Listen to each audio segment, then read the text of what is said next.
Welcome back to Talking Lead. This is episode 38. How's it going, Left Hand? It's going great, buddy. Did you have a good week this week? I did. I've had a busy week this week. Awesome. A lot of fun stuff. Let's go ahead and thank our sponsors real quick. So you're just going to ask me what I did and jump into that, huh? No, I'm going to go back to it afterwards. Oh, okay. Come back to me. Yeah, I won't leave you hanging too bad. All right. Thanks to US Elite Gear. That's our good buddies at us-elitegear.com. Check those guys out for all your kit needs. Firearms Radio Network for our bandwidth sponsor, firearmsradio.tv. Holder and Green Professional Real Estate Services, HG Press with Benchmark out of Murfreesboro, Tennessee. You can contact them directly at area code 615. No, it's not. It's an 800 number. So Try again. Contact them at 1-800-615-1840, extension 2222, and they can help you with all your Middle Tennessee real estate needs. Also, All or Nothing Tattoo Studio. That's allornothingtattoo.com. And their very gun-friendly merchandise storage, strangleholdmerch.com. And speaking of All or Nothing... You want to talk about your new edition? I did get a new edition. So you can personally attest to their service. Yes, I got a tattoo from Dave Tedder, one of their top tattoo artists down there. It was Friday the 13th on 2013. 2013. And they were having a $13 tattoo special. And so you got I got a number 13, which is my lucky number anyways. And Friday the 13th has always been a good day for me, so it ended up being a good day that day, too. Because you got a tattoo? I for did. $13. Yeah, exactly. So it was your lucky day. Yeah, it was many lucky things. Also, I want to apologize to Mike McMahon, the guy that's going to be doing my sleeve when I eventually get it. McMahon. I keep calling him McMahon. Isn't he that WWF guy? No, Mike McMahon is the guy I'm going to be working with trying to get the sleeve done. But him, Dave Tedder, all those guys down at All or Nothing Tattoo, and also JP Alfonso. He's a new guy they got from Cuba. Wow. From Cuba? From Cuba. He's amazing. He's got an awesome story, too. They recruited from Cuba, huh? Yeah, he's got a really cool story. I didn't know in Cuba tattoos are illegal. Really? And he was doing it kind of underground things. There's a lot of things in Cuba that are illegal. That's why they come to America. But as far as guns, I didn't do much with guns this week. So we shall see. Well, what about you? What did I do? Now, see, I was on a roll when you first asked me. I had my train of thought going. I was ready to jump on it, and now I've screwed the pooch on what I did. Pepper and I, she's got the little Smith & Wesson Bodyguard 380. Yeah.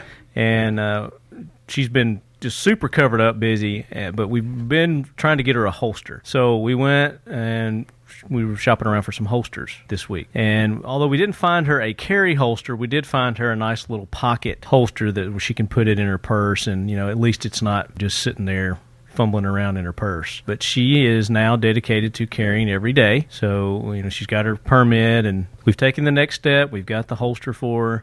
And next step is we're going to get her a nice carry holster. So anybody out there that can suggest for a Bodyguard, Smith & Wesson Bodyguard 380, that's the semi-auto, for a female, some good experiences that you've had with some holsters, we'd like to hear some of your suggestions. Awesome. And also, we've both been continually growing our hair out. And it looks like you grew more hair than I did. Remember, we're doing the fundraiser for Hawks Locks for Kids. Go to hawkslocksforkids.org. We're growing our hair out. If you want to do it with us, send us an email, Facebook message, something. Show us a before picture and after. And then after a year, we'll all get it cut. And speaking of long hair, our guest. We have a special guest here. Rob Pincus. How you doing, man? I'm doing good, guys. How are you guys doing? We're doing very good. How's that hair growing coming along? It's I'm just gonna send a check, Okay.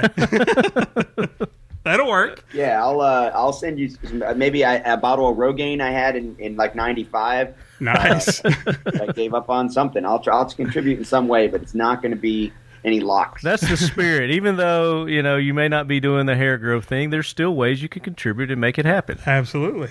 It's a way to step up, Rob. Of course, a lot of our listeners know who you are, but when we announce our sponsor, ICE Training, Rob Pincus is the founder of that company. Combat Focused Shooting Trainer, creator, right? You created the whole Combat Focused Shooting thing, right? Yeah. Actually, we'll probably talk about that later.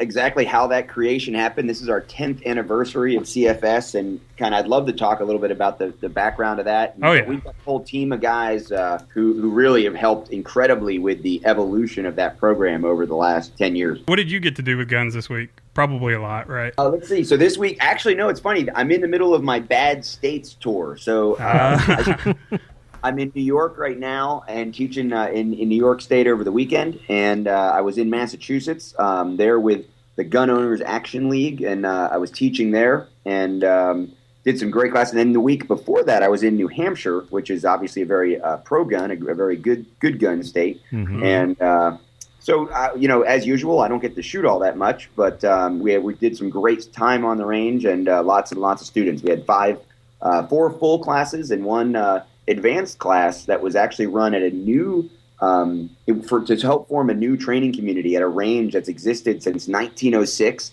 But they never have hosted training before. They never had self-defense training. So it's something new for them. Wow. And I love building new training communities. So we did a class that was about half full for them to help them kind of jumpstart their program. Now, do you find when you go to these states, when you're unfriendly, and we know you're kidding when you say that, do you get people that picket or protest any of the events that you do? No, not at all. I'm not that important. I don't get protested. Oh, come on. That's bullcrap. I get protested by people inside the gun community, I think, more. And that's a topic we're going to talk about a little bit later, too, as you bring that up. I do have a question for you. I was talking to a friend of ours, 22 Plinkster. Are you familiar with 22 Plinkster? Only by online. Okay, see? And that's what I was telling him. I said, we're having Rob Pincus on, and he goes, tell him I said hi, although he doesn't know who I am. Plinkster is like almost overly humble sometimes. And I was like, I'm sure he knows who you are. He goes, well, he did send out a tweet to follow me, or he retweeted somebody that said something about me. And I'm like, see? But I wanted him to hear it from the horse's mouth. Not saying that you're a horse or anything, but. Thanks, buddy. So he gets that $20 now, Rob. Thanks. Yeah, appreciate that.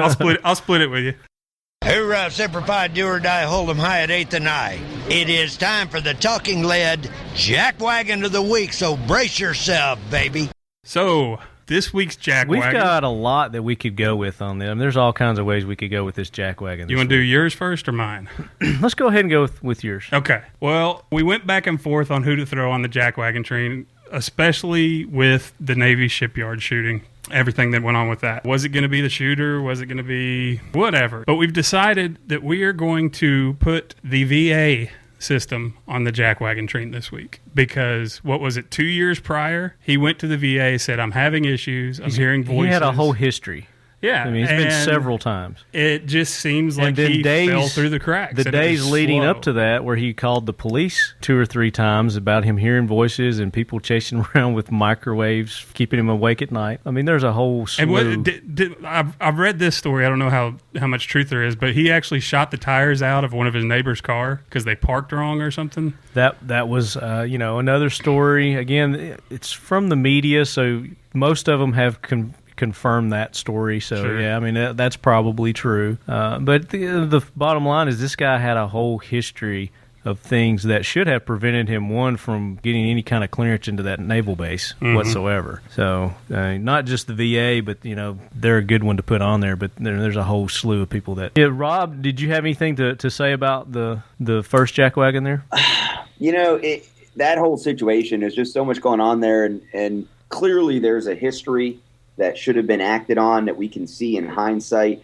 I look back to like when I was a police officer, we'd have interactions with people who clearly, they weren't stable. They were, I vividly remember one thing when you guys were just talking, a guy who, swore he was being chased by aliens, and, one of those things. And a partner of mine and I, there's only so much you're empowered to do as a police officer on the street. Now, if that guy had shot up a school the next week, and somebody said, well, you guys had a chance to stop it. I don't know. The way the system is set up, it's very, very difficult. It's a very fine line, isn't it? Yeah, to be able to say, well, that we should have put that guy in jail. We should have had him locked up. We should have had him, put in an institution. Right.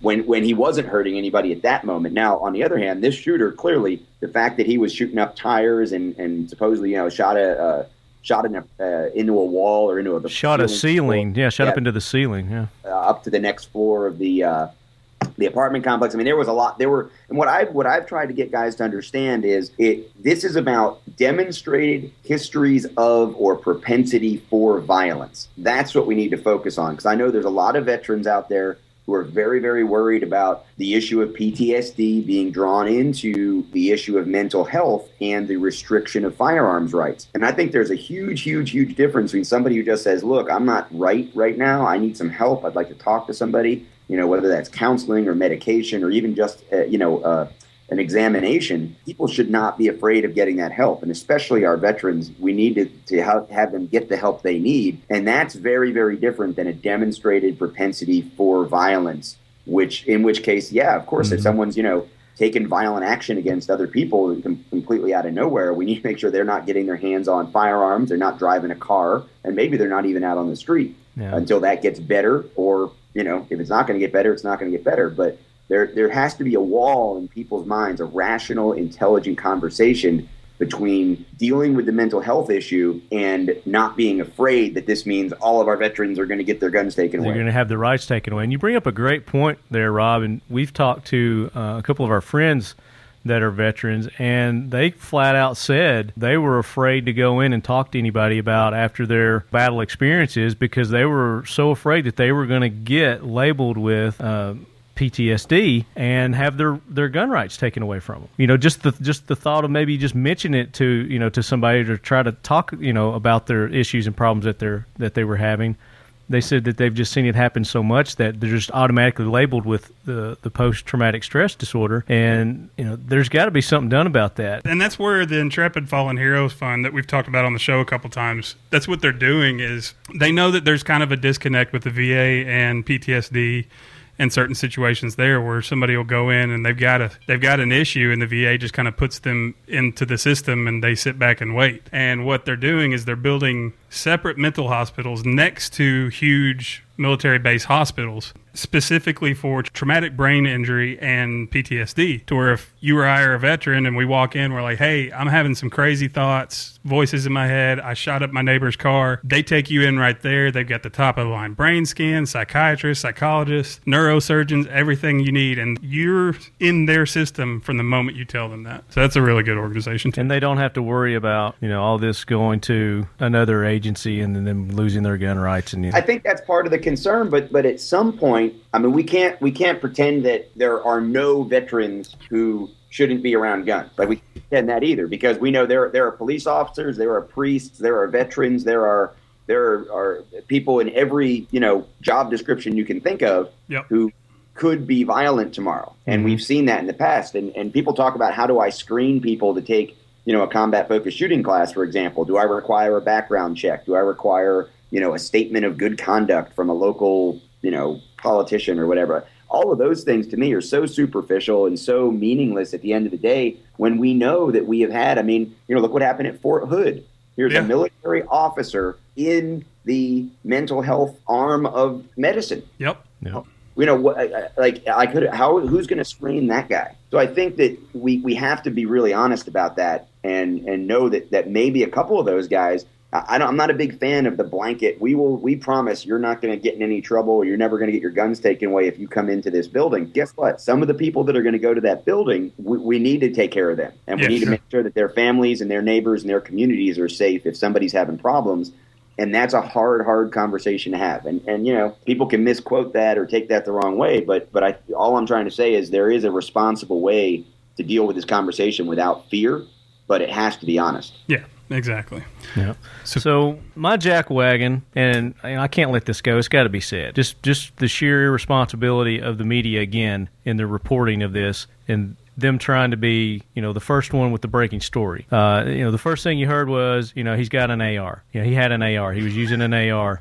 Or CNN said he bought an AR-15 shotgun. And all that stemmed from a chief medical examiner to where the first victims were taken, the first gunshot victims were taken, and she came out with a statement to the media that she, based on what she's heard from the victims, it had to be a semi-automatic type weapon that did this. Well, first off, what kind of gun experience does this lady have? We have no idea. What kind of treatment of gunshot wounds does she have? She could have been a pediatrician or something like that. What's her specialty? What makes her the expert to determine, based on what these people are telling her, or basically what they've told her staff, which her staff has told her? She's probably getting at third, fourth story by this time. And it's just sheer irresponsibility by that person in general, and then the media to take that and run with it without questioning the credentials that the information is coming from. Because we know the media is really intelligent. Well, I think by now everybody knows that you can't believe what you hear from the media, hopefully. Especially when they said all the bullets he had loaded in his shotgun. But that's the thing, people are hearing this. They're not actually listening to what they're saying, the words they're saying. They're just, it's a tragedy for one, so people are in shock. And, they're just taking bits and pieces of what's being told to them at this point. Yep. And, who is holding the media responsible for all this, misrepresentation of stories like this? They get away scot-free with no repercussion whatsoever. And to me, that's just preposterous. So, yeah. There's my addition to the jackwagon train. It's a big train this week. Oh, yeah. So, Rob, tell us a little bit about yourself. How did you get into guns in the first place? Oh, I got into guns at a young age. I had my first 22 action. Here, I'm part of the media now.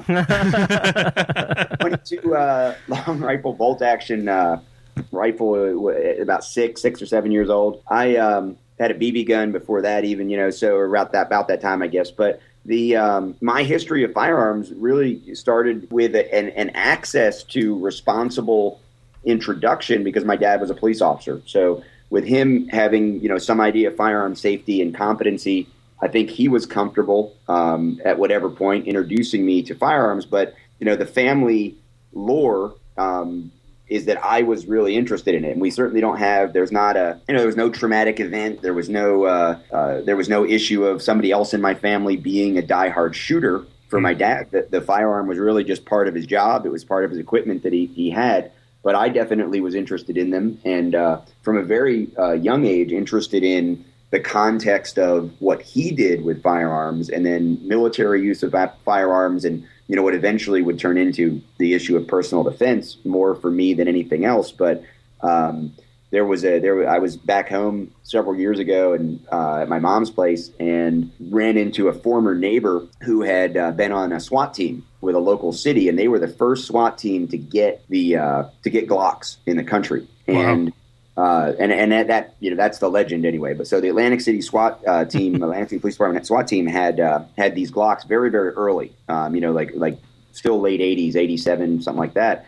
And they when he got that gun, he knew that the crazy kid like 2 doors down when he was doing an expansion on his house a year or so earlier, was taking scrap wood and making target stands and stuff. So he knew I'd be interested in it, and he was like, hey, check out this new gun I got. And, I mean, at the time, I was, 13 years old, 14, 15 years old during this era. So from a very young age, I was interested in not just firearms and shooting, but really this defensive or tactical professional use of firearms. Tell us a little bit, and we know you've got your military or law enforcement background. Yeah, just briefly, I always say, I spent like 2 minutes in the military and about 7 in law enforcement, and I went to a military college. I was very interested in a military experience, not necessarily a military career. And at one point, I was actually looking at going to one of the academies. And I had a meeting conversation with Senator Sam Nunn about that, because you have to be sponsored by a senator. And I was down in Georgia at the time, finishing high school, and he was like chairman of the Senate Armed Services Committee. I mean, he was the man. He knew what he was talking about in regard to the military. So this was an important meeting and, really going to be important to my life, obviously, in career and college life anyway. And in that conversation, he asked me if why I wanted a career in the military. And I said, well, I really, really didn't want a career in the military, but I wanted the experience. I wanted the leadership development in it.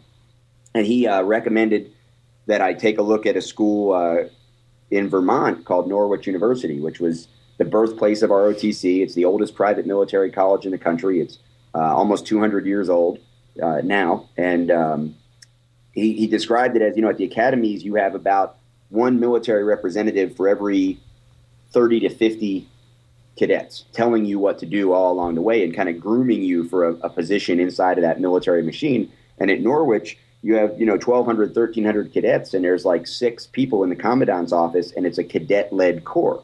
And it was founded by the second director of West Point. And when the government wanted to require military service for engineering and military education, he left and said, we're going to form our own private academy because I don't believe in mandatory service. I believe in the citizen soldier. And to this day, Norwich University still has a special relationship with the U.S. military, which is controlled by Congress, where we are guaranteed slots and commissioning spots in the Army. And we have all 4 branches of service, and there was even a Peace Corps preparatory program at Norwich at one point. And while I was there, I did complete the Army ROTC program and got my commission in the U.S. Army Reserve. Although I did not really do anything with that, I ended up getting out and was honorably discharged in 97. And then along the way, I did a lot of private security work, executive protection and otherwise, a lot of training in that realm as well. And then I was a police officer for a few years up in Northern Virginia, and also a reserve officer for a long time, reserve deputy for a long time, both in Tennessee and in Colorado. So, definitely not a career in either of those endeavors, but a lot of experience and exposure and some very valuable lessons learned. Oh, certainly. Now, when you were a police officer in Tennessee, here in the Nashville area, right? I was a reserve deputy just north of Nashville, yeah, and then I ended up doing a lot of really interesting work. I had some very good friends that I was able to learn a lot of really good lessons from and do some work with Nashville Metro. And then after I was in Virginia, when I moved back, I worked in law enforcement again in Middle Tennessee for a short time, and I was part of a multi-jurisdictional crisis negotiations team at that time. And I was actually in Nashville at a crisis negotiations team multi-jurisdictional training on 9/11. Oh, wow. And it was right at that time that I was making the transition into the private sector, because I knew by that time, I'm just not good at bureaucracy. Sure. not good in that world. And I knew I really felt strongly I could do more good and make a much bigger impact in making people safer doing what I'm doing now. And nice. So that started in 2001. When you were in Nashville, is that where you saw the guy being chased by the alien? No. Because I was going to say, man, that's Nashville. We just crazy drunk rednecks. I thought you looked familiar when we met. No, that was up in Virginia. Oh, okay. Well, it's still the same thing. It's probably a Nashvilleian that was in Virginia at the time. It was very well done. When it comes to pop culture, whether it's a movie, TV show, book, video game, music video, when it involves firearms, what's your favorite? What's your go-to? I think there has to be different categories, because to be taken seriously is one thing, but if somebody wants to see cool gun stuff, It's got to be Equilibrium. I almost watched that the other night. I haven't seen it yet. What is that? I saw it on Netflix. Equilibrium is cool gun stuff. You got to check that out. And then, isn't it Christian Bale or? It is. Yeah. And from a use of guns, like a real use of guns, one of my all-time favorite scenes has to be Raiders of the Lost Ark. Oh, yeah. Nice, yeah. When the guy does all the fancy, Sinbad with the sword. Yeah. I don't have time for this. I got to defend myself. I pull out a revolver. Exactly. Yeah, I've got to check out that Equilibrium movie. I almost watched it the other night on Netflix. Ended up watching something else. So it is on Netflix? Mm-hmm. I'll watch it tonight then. Yep. Equilibrium. Cool. All right, so this next one is kind of we'll start off one way. If it doesn't go good, then we'll switch gears and go the other way with it. Is there or has there ever been a gun in your possession that you were ashamed to admit to owning? Or even just a little embarrassed?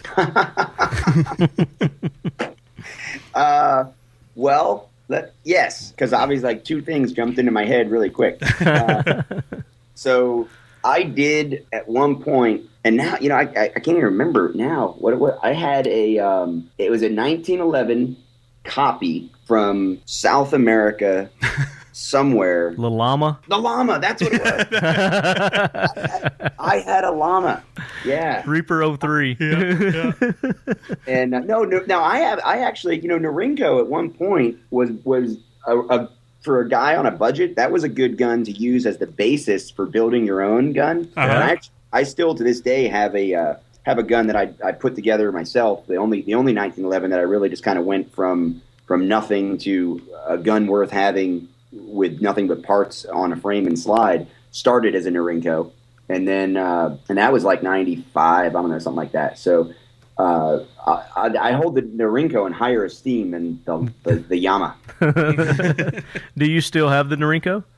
I do. Yeah, I still have them. In fact, it has a 465 Roland conversion barrel and muzzle brake on it. You have to send us a picture of that. I want to see it. I'll do that. Cool. And this seems to be I got another one. Oh, okay. Another nice. ashamed gun.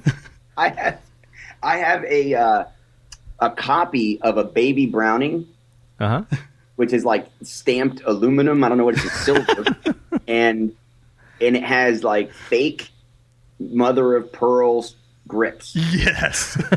and icing on the cake. There was about a week to 2 week long period that I carried it in a boot. Wow. I bet you limped a little bit with that, didn't you? Not proud of it, but it happened. That is awesome. I think you have topped everyone else's embarrassing gun with that one. I totally thought that was awesome at the time. That's hilarious. Gangsta Pincus. But you don't have that any longer, correct? Oh, I have it. You still have I don't have the boots. But You got rid of the boots before you got rid of the gun, huh? I still have the gun. I got rid of the boots. All right, I want pictures of that gun too. I got to see it. I love it. Is there a gun that you once had in your collection that you wish you could have back? Yeah, I had the gun that I grew up shooting more than anything else was a Ruger Mark II.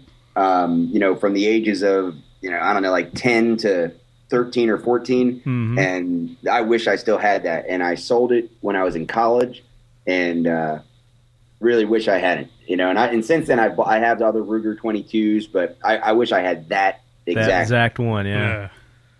Gotcha. And what's a gun that's on your wish list, like your bucket list, your next one you just gotta have? I'm kind of enamored with the look and feel of the ACR from Remington. Mm-hmm. And spending that much money on a gun as a novelty, which is because I'm so familiar obviously with the AR platform and sure. have so many of them. I don't know that I'll ever run out and buy one, but I think that's a pretty cool gun. But I've got a lot of different guns. I just had a student go through the class with a 625 Performance Center and running it with moon clips, going through, she shot, wow, shot like 1,100 rounds of 45 and standing on a line with a bunch of modern striker fired guns and doing a 2-day combat focus shooting class. And she was so impressive with it that it kind of made me want to get better at running a revolver again. I run a J-frame, I think decently, but there's only so much you can do with J-frame in that context when you compare it with something like a really nice tuned, either the 686 or the 625. So what was that big haul you had today? Yeah, I finally found a revolver that fits my gigantic hands that I may get as a backup gun. Backup gun. Oh my God. The Ruger Super Red Hawk Alaskan in 454 Casull. Yeah. That's the only gun I've seen in his hand that didn't look miniature. I saw a picture of me standing next to Zeke today, and I looked miniature. So yeah. Well, how do you think I feel standing next to him all the time? Holy crap. Yeah. So we started touching on it a minute ago. I'm taking steroids. Yeah. We started touching on it a minute ago. Tell us about the evolution of ICE training, personal defense network, all. Let's start. We can start with combat focus shooting. That's what we started talking about earlier. Yeah. And combat focus shooting is in its 10th anniversary. I've been scouring around a little bit, but I'm kind of a nomad, so I'm always in hotels and I have laptops and stuff like that. Somewhere there's a document that will tell me when the exact first combat focus shooting class was, but I know it was September of 2003. That much I know. So we're celebrating our 10th anniversary this whole year. We've got some special little challenge coins we're giving out to everybody who takes a CFS class with me. We're going to have our 6th annual instructor conference out in Bakersfield, California next week, and that'll be the official 10th anniversary party for combat focus shooting. And essentially, like I said, I've been thinking about this stuff and developing, I guess my ethos or my approach to defensive shooting for a long time. But it really started to formalize and crystallize in the mid-'90s, because as I got exposed to professional training more and more and more, whether it was military, law enforcement, or then in the private sector, I kind of just became more and more frustrated with the disparity between that and what we were seeing in dash camera videos, surveillance camera videos, and in high-level reality-based training. So in this era of the mid-'90s, there was this perfect storm of reality that kind of hit the industry, along with a huge influx of like a new generation of instructors, because that first generation of instructors from the 70s and 80s was starting to get into the retirement and, you know, kind of moving on and doing their thing. And the new generation of instructors had these tools. You know, we always say we stand on the shoulders of great men, but we also have tools and resources that they just didn't have, you know? Sure. You know, the early astronomers looked up at the sky at night and made things up because they didn't have, you know, telescopes. Once they got telescopes, all of a sudden, wow, there were some really big leaps made, and we found out there were some really wrong answers having been given about what was up in the sky. You know, it turns out those things aren't a representation of a sheep. It's actually stars and planets and galaxies really far away.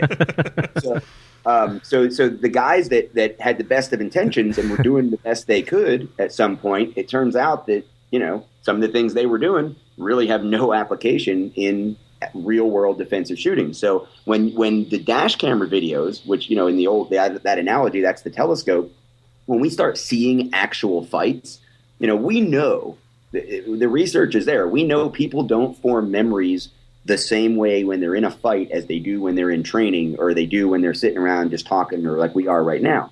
So taking a firsthand account, you know, any police officer, anybody in the legal system will tell you eyewitness testimony is the least reliable form of evidence around. So with all due respect, somebody telling me how they fought their gunfight when I have a video that shows me, you know, 500 gunfight examples over the course of a decade, and none of them look like what you told me you did in your fight. Maybe that was an anomaly, but also maybe we have to accept the fallibility of human recollection and the propensity we have for filling the gaps in with our expectations. So if we trained a certain way and we survived the gunfight, it's real easy to draw the conclusion that we must have done what we trained to do. And in fact, we now have lots and lots of video evidence that that's just not what happens. And at the same time, we also got a lot of data from reality-based training, you know, high-level, marking cartridge, empowered, good role player, facilitated, and well instructor run reality-based training also reveals the flaws in a lot of the old mechanical training techniques. So all this was happening at the same time that I was really starting to put my stuff together. And I was lucky to run into some guys, one guy right there in Nashville. His name was Hector Martinez. He was a Marine instructor down at Fort McClellan at the PSD school when it was still down there in Alabama. And he had some really innovative ideas and approaches to teaching live fire simulations on the range that were more realistic than a lot of the drills that, you know, came out of the early days of the industry, the El Presidente and things like that. And I got to work with him, and we collaborated on a lot of really cool stuff. Unfortunately, he passed way too soon, and otherwise, I like to think of him as one of the guys that inspired a lot of the early work I did, and I wish he had been more of a collaborator over the long term. And bumping into other guys. Eventually, by the time you get to about 2000, 2001, I am definitely approaching things differently, but I'm still teaching in the traditional model, you know, teaching sighted fire, teaching stance in a certain way, talking about choreography and prediction that I now just don't believe we're going to have the advantage of in a fight. And we get to 2003 when I'm out at the Valhalla Training Center, which was never really designed to be a training center. It's been designed to be a shooting club first and foremost, attached to a 5-star resort. And here I am with this, you know, by 2004, I've got contracts with, you know, U.S. Special Forces to do extreme close quarters counter ambush training. And at the same time, we've got this resort property that starts putting recreational clients into this machine that we had developed. Disaster. And it was awesome, because what it turned into was those recreational clients became my white mice. Oh. I can't take somebody who's paying me money for life and death skills and experiment with them, right? I can't take Green Berets and say, hey, I don't know if this is going to work, but let's try it, right? So, and honestly, that no professional instructor can. So in the past, what I in talking to the guys that really built this industry, what I think happens is, in order to develop new drills or to try to develop new concepts or new techniques, the people that we always practice with or we develop with are our trusted students or our cadre of instructors, you know, people who really have a huge pile of baggage, essentially, that they bring with them, and a whole bunch of preconceptions and maybe misconceptions. So I got these guys like, rich guys from New York or LA that would come in and they just wanted to shoot in the maze. They wanted to go through this really cool 360-degree shoot house and have their picture taken and tell their friends about it. So for me, all I owed them was a smile and no extra holes. So we got to experiment with how can we strip this down? How can we make this more efficient? How can I take somebody who's never shot a handgun and make them effective and maybe even efficient moving through a 360-degree live fire shoot house with interactive and reactive targets, some of the most advanced, training areas that have ever existed in this country. But we were giving them the people as a recreational experience between training days, and that was a lot of the proof. That was a lot of the experimentation and the knowledge that, hey, wow, this really works, and it works much more efficiently than the old training model. So we flipped everything upside down. We teach unsighted fire first. We teach kinesthetic alignment. We teach people to work well with what their body does naturally. And also in that same early 2000s time period, I had bumped into Tony Blauer because I saw his training gear, and I was using his training gear in reality-based close quarters training. And I called him up and said, hey, man, your gear is awesome. I was writing for SWAT magazine at the time. I wanted to write an article about it. The first time I talked to him on the phone, we spent 2 hours talking about training ideas, and he was able to really help me articulate some things that had maybe been assumptions or intuitive guesses, because his work in the martial arts world revolved around counter ambush and integrating what happens when the body gets caught off guard and the brain gets caught off guard into the beginning of your learned responses. Yeah, so I read a book called Counter Ambush once. It's pretty good. So, you ought to check it out sometime. Yes. So in that book, I talk about the beginning of that work with Tony, and then the evolution from there, which was a great introduction to that, because he was so far ahead. He had done 10 years of research in the martial arts world. And so taking what he had done, working with him, meeting a lot of other guys that were thinking along the same lines, and then applying that to what we were already doing in the intuitive skill development, and then going even further and further and further because of the laboratory we had out in Colorado, and working with some great guys. Brad Shupin, who was a lifetime NRA, old school mechanical instructor. He was running things at the Whittington Center before he came to work with me at Valhalla. Some Navy Special Warfare guys, Jeremiah Miles and John Brown, who both got out of active duty. One of them was a SEAL qualification training instructor, and Jeremiah had been with the teams on deployments, the combat deployments, decorated, came back, and they helped develop this process also, and really were incredibly important in the early days. And now we've got 36 very active instructors in the private sector, and probably another 50 or 60 in the military law enforcement realm that just teach with their units.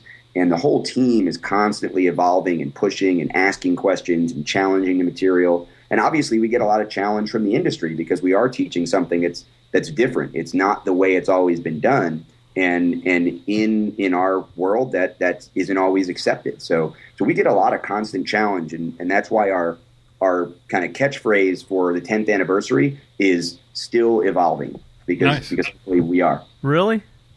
I would think you would go with gun fu. I love that out of your counter ambush. The forward by the was it the Lieutenant Colonel? Yeah, Lieutenant Colonel Dave Grossman wrote a very generous and complimentary foreword. He and I are now collaborating as part of the Sheepdog Seminars tour. But he had some really nice things to say. It's very humbling when someone that, when I graduated from the police academy up in Virginia, I gave the graduation speech for our platoon. And I referenced Grossman and his sheepdog analogy in that speech, and now to be sharing a stage with him in November and have him writing the foreword for my book is really amazing. There's things I look at in my career, being asked to establish this program and getting the recurring contract with Green Berets, never would have dreamed anything like that would happen. Being involved in a program with Lieutenant Colonel Grossman, never would have dreamed that would happen. Talking to you guys has been a dream of mine since since May. Was it a dream or a nightmare? So you mentioned with the combat focused shooting, y'all kind of turned everything upside down in the training world, and you literally turned everything upside down with your CrossFit shot fit. shoot fit, CrossFit. People call that everything but fit shot. I know. Fit that's shot. why I said it, because left hand can never get it right. Shot, I've got it, man. I've been practicing that ever since we did those videos. That was fun. Awesome. We do that in our we introduce people to that in our advanced pistol handling class. We have a DVD coming out, Fit Shot Level 1 exercises. We have a coaching certification program that we do. Now y'all did do a better job than what the YouTube video was, right? A little bit. It looks a little bit. A little more bit better professional. Less 80s. less grunting. Yes. Really, a lot Nice. of that. It was it's been a little side project of mine. I think if people are going to take personal defense seriously, they need to take their fitness and their health seriously. Yep. And that's what that program was. It really started as a YouTube video that me and some guys who are good shooters and CrossFitters shot at. We called it the range workout, and then it got so much attention and people started asking so many questions. And honestly, again, it was the challenge that really caused the evolution, because people, well, that's dumb. Yeah. That's even some people saying it was dangerous. And there is a certain amount of professional driver on a closed course in that original video, but the concept and the underlying value of integrating your firearms training with fitness, if for no other reason, and really the primary reason of motivating more fitness in the shooting community, then there's something there. And that was a little over 2 years ago, and now we're at the conference this year, we're actually going to be hosting the first dynamic shooting taping seminar from the company called Rock Tape, which anybody who's into fitness or CrossFit or sports science, they know about kinesiology tape and how it works for therapy, to maintain pain or to prevent or help heal injuries. Well, now a guy named Brandon Trujillo out in Utah, a guy who does nothing in his life. He's a chiropractor. He does rehabilitation. He helps people move better. He helps people learn how to move and come back from injuries. That's what he does. And he has been working with Alessandro Padovani and Omari Broussard as part of the combat focused shooting team out in California to develop a way to help firearms instructors use this tape to increase the value of each rep, especially for students who are having problems where we need to correct some of the gross motor skill stuff. And it's just amazing what these guys are doing, applying the science of how this tape works to what we're doing on the range. And obviously CFS, because it's an intuitive, experiential program, lends itself very well to techniques like that. So we're getting more and more involved in fitness. I'm working with a company called Stroops. We just developed an elastic resistance training device that shooters can use to help build the muscles that they're going to use to be in their defensive shooting moment. And it even has application for competition shooters. So the Fit Shot program is not a big, money making empire kind of thing, but it's a motivating thing that we like to do to remind us that the personal defense is about a lot more than just shooting.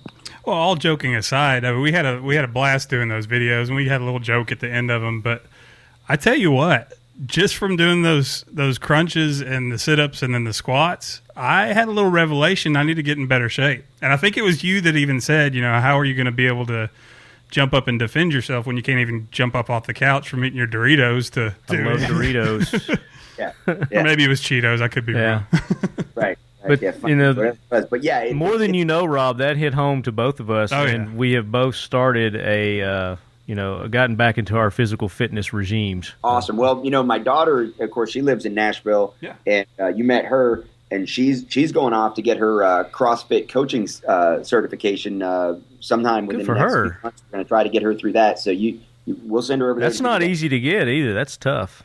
Yeah, she's been real serious. She works out at one of the CrossFit gyms just north of Nashville, and really has been very, very serious about it. And she's actually going to school now for exercise science. So good for her. Awesome. She'll be able to motivate you guys a little bit more. Maybe that's what we'll use her for in the videos, to come scream at us while we're trying to work want out. to invite you to a little thing that we've got coming up next June. You know what a Tough Mudder is? I've never done. I take it back. I have not done one of those adventure races since 1992. You're due. Nashville, June 7th. Yeah, Nashville, June 7th. The Tough Mudder. It's going to be me and Zeke. A couple of other people from our network, Carol Salva, who does the Fat to Fit Zach program. Carlson from Lone Wolf Distributing. Carlson. I think, is Jim Irwin going to join us Jim on Irwin's that? going to do it. Yeah. Megan's going to come Zach down. from Lone Wolf? Yeah, he's going to do it with us. Zach hates me because I'm so busy. I don't know. But Zach he should be mad at me. He came to me. He was really excited about Fit Shot and wanted to get involved with that. And I've been watching what they've been doing, and it's great. And I wasn't able to participate with their program as much as I originally wanted to. But I love the fact that they are, doing the same thing. They're motivating people to get better. Yeah. And they're doing a good job at it. So that's very cool. Yeah, so we've taken it upon ourselves as a network to practice what we preach. One of the kind of the proof in the pudding is going to be that Tough Mudder. But we're doing it as a team, so no man left behind. We did an event in 1992 called the Tour de Hell. Wow. It was 10 events. It was Master Sergeant and the Green Berets had come up with this brilliant idea to do this event, and it was 4-man teams. But by the third event, which was going up a muddy ski hill running up a muddy ski hill, which doesn't work really well. By that event, everybody decided it was just get through it, just survive it. And I don't remember, it was like 40% of the people that started it ended up finishing it. Nobody cared who won. It was all about, we were just helping finishing it, the hill and just getting through it. And it was amazing. It was really cool. And having done that, I felt like, okay, I'm good. 20 years later, I might want to do it again. Come join us. We'll probably walk half of it anyways. Not if I'm there, you won't. Well, then now we definitely need you to join us. Go the cross-country tour, but I'll check the date. June 7th. Check it out. Yeah. So now it's time for Facts to Fight the Myth. And our guest will get the honors. Rob, what's your fact to fight the myth? Fact to fight the myth. We talked about it earlier, this idea that, there are some of these mechanical ideas that came out of the early days of defensive shooting instruction that I just think aren't held up by the facts. And let's go with keep both eyes open while you're using your sights so you can maintain your peripheral vision. That's this myth that sounds great unless you understand vision or fights. And if you understand both, it really doesn't hold up, because in a fight, our brain tends to focus on the information coming from the center of our field of vision and really not pay a lot of attention to our peripheral vision in terms of analytical cognitive processing. And the reason that it's disregarded is because our peripheral vision is set up to pick up on small, subtle changes in reflected light and movement. And that's what focuses our attention. So our peripheral vision is really set up as an early warning system that gets the center of our field of vision focused on the threat or the stimulus. And if it's a threat, then it holds our attention. So once we're focused on that threat, we're not picking things up in our peripheral vision anyway. And then when you add in focusing on your front sight for a sighted shot, if you keep both eyes open at that moment, you're going to end up with two images of the threat. And anybody can experience this on a shooting range. If you put a 6-inch target out and go stand 20 feet away from it, 6 inches kind of being like a human head, drive that gun out, put both eyes on the sights open, focused on that front sight, and there's going to be two images of that 6-inch target behind you. Sure. You obviously don't want to have to pick which target to shoot at. And it's real easy. Close an eye, have one eye, you won't get two images, and you can shoot much more efficiently. Thank you so much for that, because I've always, when people have said keep your both eyes open, that's never really registered with me because of what you just said.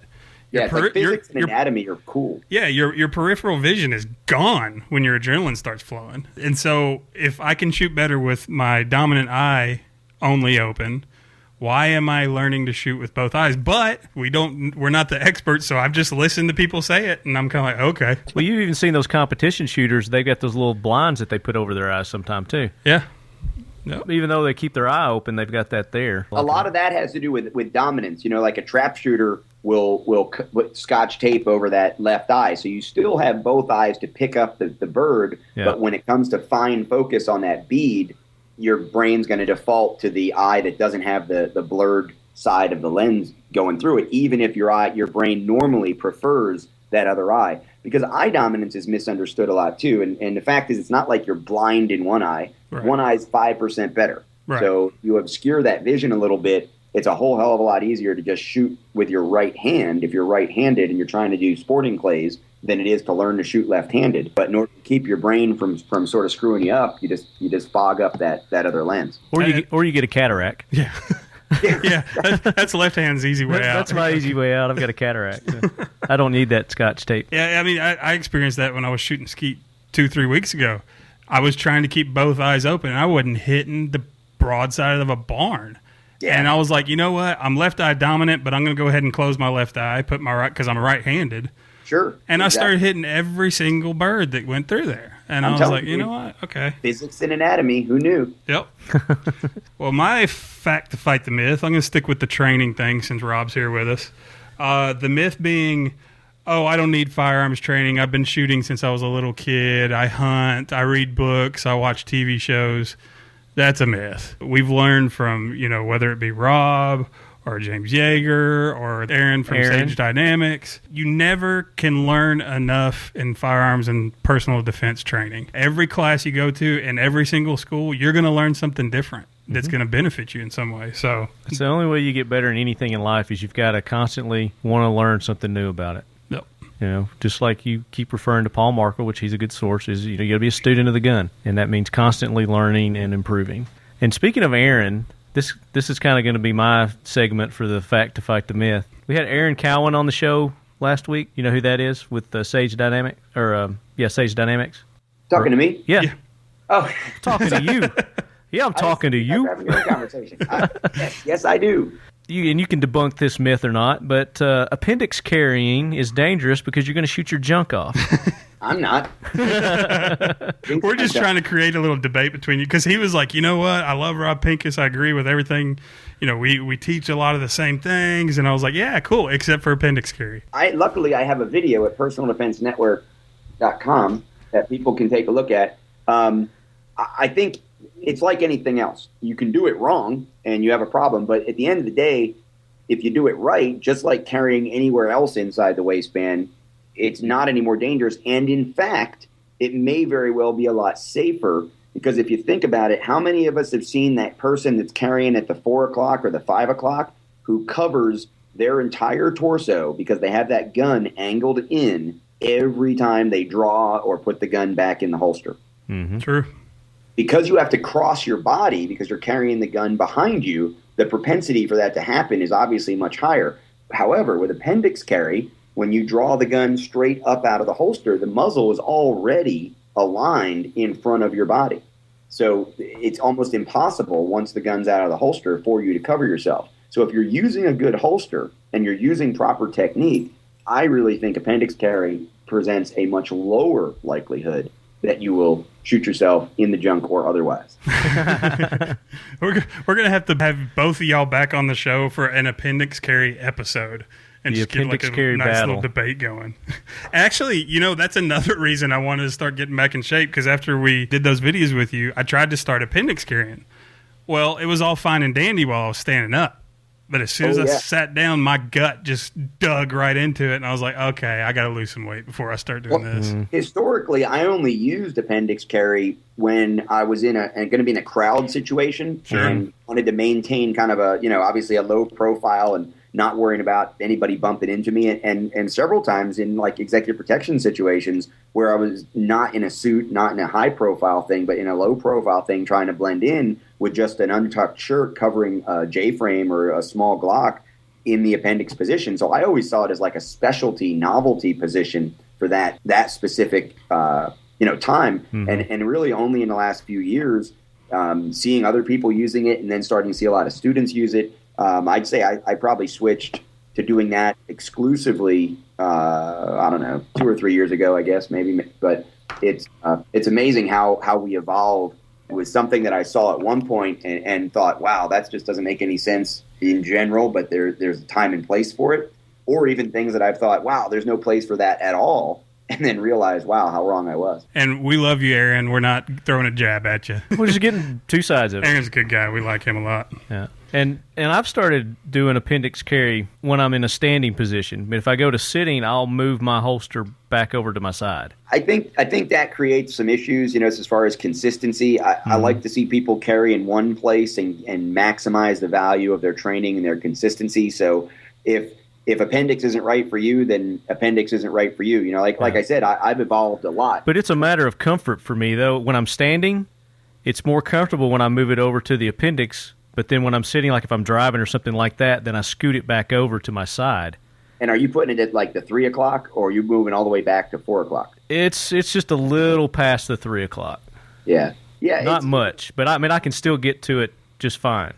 Everybody's going to find what works for them. It's just really important that you practice in both positions. Now, obviously, what that would mean for consistency's sake is when you're on the range practicing standing, go from appendix. When you're practicing from a chair or sitting on the ground, go from the 3 o'clock. From a chair, you'd probably do from the side, but sitting on the ground, you might want to do both because you could always get knocked down, right?